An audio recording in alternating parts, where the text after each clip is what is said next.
sumingkira saka kene. Kowe ndang minggato saka Tegal Kuru Kasetra. Sadurunge kowe ngatang-ngatang dadi batang, dadi pangane gagak. One Tegal Kuru Kasetra kene. No, Marsana.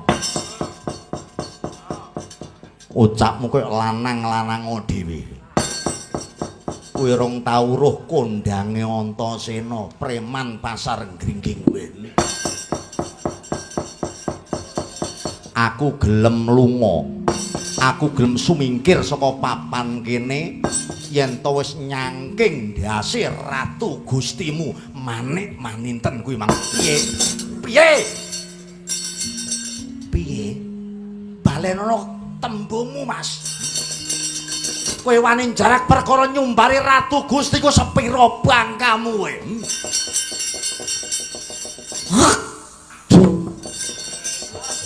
Menungso kek diangkrengamu nantang Ratu Gustimu. Tanding karo Marsana ing gledak kowe. Somo Marsana Sleng jenengku. Somo Marsana Sleng jenengku. Wani karo aku, aja kaken bebangal. Aja mung maju ijen krubuten sak wadya balamu. Aku ora bakal tinggal glanggang colong plai bagus. Bagus le. Pengen jarak Somo Marsana Sleng. Sepira banggamu. Lena pangindamu dira jayamu. Tiban tanganku tinjongkat nyawamu cangkeme yo. Koyo wat we pahokat.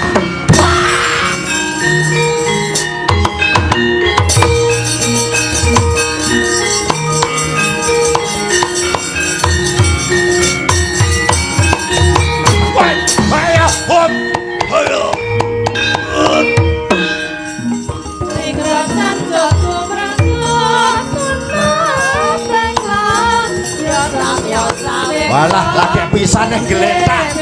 Ayo. Yo.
Rayekno sing ati-ati. Ayo tanding Antasena bekah dadamu barat. Wit wah wah. Bekah dadamu. Wit iya. Iki bocah sang patur kane atiku.